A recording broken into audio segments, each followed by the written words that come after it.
नमस्कार, मैं राहुल कुमार, आप देख रहे हैं हल्ला बोल टीवी। और मैं इस वक्त मौजूद हूँ राजद कार्यालय में। हमारे साथ मौजूद है राजद के प्रवक्ता एजाज अहमद जी। आरएलएम की पार्टी सच में टूटेगी? जिस तरीके से विधायक उनसे अलग हो गए हैं, क्या कुछ कहेंगे? देखिए, आप कह रहे हैं टूटेगी, हम कह रहे हैं टूट चुका है। चूँकि भारतीय जनता पार्टी के नेताओं से उन लोगों का जिस तरह से मेल-जोल हुआ और जिस तरह से विधानसभा अध्यक्ष से जाकर के 3 विधायकों ने अलग ग्रुप बना कर के मिलने का काम किया, इसका मतलब है कि सब पिच तैयार हो चुका है। भारतीय जनता पार्टी के राष्ट्रीय कार्यकारी अध्यक्ष नितिन नवीन से वो पटना में मिले, तीनों विधायक, और उसके बाद नितिन नवीन उनको दिल्ली लेकर के गए और जो खरीद-फरोख्त के माहिर खिलाड़ी हैं अमित शाह, उनसे जाकर के मिलवाने का काम किए। अमित शाह ने कहा कि सही समय पर आप लोगों को हम अपने साथ मिलाने का काम करेंगे। कारण ये है कि जो राष्ट्रीय लोक मोर्चा के राष्ट्रीय अध्यक्ष हैं उपेंद्र कुशवाहा, वो नीतीश कुमार के करीबी हैं। नीतीश कुमार के साथ वो गलबहिया कर रहे हैं। वो नीतीश कुमार की पार्टी में अपनी पार्टी का विलय करना चाह रहे हैं। लेकिन भारतीय जनता पार्टी को पता है कि जिस दिन ये विलय की प्रक्रिया पूरी हो गई, नीतीश कुमार की पार्टी बड़ी पार्टी हो जाएगी और हमारी राजनीति, हमारी राजनीतिक सोच कहीं न कहीं वहीं पर समाप्त हो जाएगी। तो भारतीय जनता पार्टी अपनी राजनीतिक सोच को बनाए रखने के लिए, अपने आप को सबसे बड़ी पार्टी के रूप में बनाए रखने के लिए और आने वाले समय में बिहार की राजनीति को प्रभावित करने के लिए राष्ट्रीय लोक मोर्चा के 3 विधायकों को अपने साथ मिला चुकी है। जल्द ही औपचारिक घोषणा, जैसे ही उपेंद्र कुशवाहा कुछ इधर-उधर करेंगे, औपचारिक घोषणा हो जाएगी और तीनों विधायक अलग ग्रुप बना करके भारतीय जनता पार्टी के साथ विलय की प्रक्रिया पूरा कर लेंगे। ये बात समझ लेना चाहिए।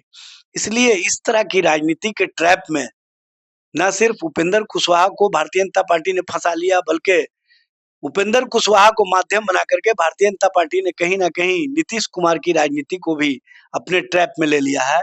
और नीतीश कुमार जो राजनीति करना चाहते हैं, वो राजनीति भारतीय जनता पार्टी के अनुसार होगी, क्योंकि भारतीय जनता पार्टी को मदद जनता दल यू के भूंजा पार्टी के लोग करते हैं और भारतीय जनता पार्टी के विचारों में जनता दल यू के जो शीर्षस्थ नेतृत्व में नीतीश के बाद लोग हैं, वो चाहते हैं कि भारतीय जनता पार्टी के साथ हमारी राजनीति और राजनीति का पिच तैयार रहे। आने वाले समय में 202 सीट जीतने वाली एनडीए सरकार तो चला रही है, लेकिन सरकार के अंदर खींचातान की जो स्थिति है, जो नूरा कुश्ती का खेल चल रहा है, वो स्पष्ट रूप से दिख रहा है।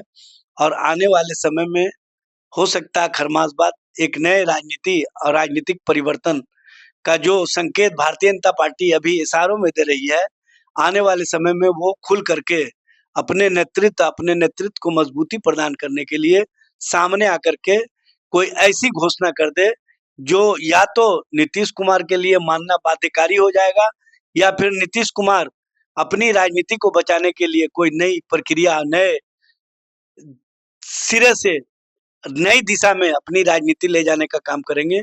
ये आने वाले समय बताएगा। लेकिन जिस तरह का खेल चल रहा है, ये बड़ा खेल चल रहा है और ये राजनीति और राजनीति को कहीं न कहीं जो एक दूसरे को साधने की राजनीति चल रही है, उसी का ये इस तरह का खेल है, ये स्पष्ट रूप से दिखता है। क्या जेडीयू में भी जा सकती है तीनों जो विधायक हैं? देखिए, मैं तो बोला कि जनता दल यू और नीतीश कुमार के करीबी उपेंद्र कुशवाहा है और उनसे जो वार्ता चल रही है विलय की प्रक्रिया का, तो विलय की प्रक्रिया पूर्ण नहीं हो, इसी के लिए भारतीय जनता पार्टी ने पहले से इन लोगों को लिखवा करके रख लिया है। समय आने पर ये घोषित कर दिया जाएगा कि ये अलग गुट पहले से ही बना चुके थे, इसलिए इन लोगों की विलय की प्रक्रिया पूरी नहीं हो सकती है। ये खेल है और इस खेल को जो भी राजनीति करने वाले व्यक्ति हैं, जो भी राजनीतिक विशेषज्ञ हैं, वो अच्छी तरह समझ रहे हैं। इसीलिए अभी खामोशी है सरकार के अंदर, लेकिन नूरा कुश्ती का खेल जारी है। तो आपने सुना जो उपेंद्र कुशवाहा पे जो संकट गिरी है बिहार की राजनीति में, एक हलचल सी मच गई है जब से वो तीनों विधायक उनके संपर्क में नहीं है। और ये तो 14 तारीख के बाद ही पता चले कि अब बिहार की राजनीति में क्या फिर से नया कोई कदम रखाएगा। आगे की तमाम जानकारी के लिए हमारे साथ बने रहें, देखते रहें हल्ला बोल टीवी। धन्यवाद।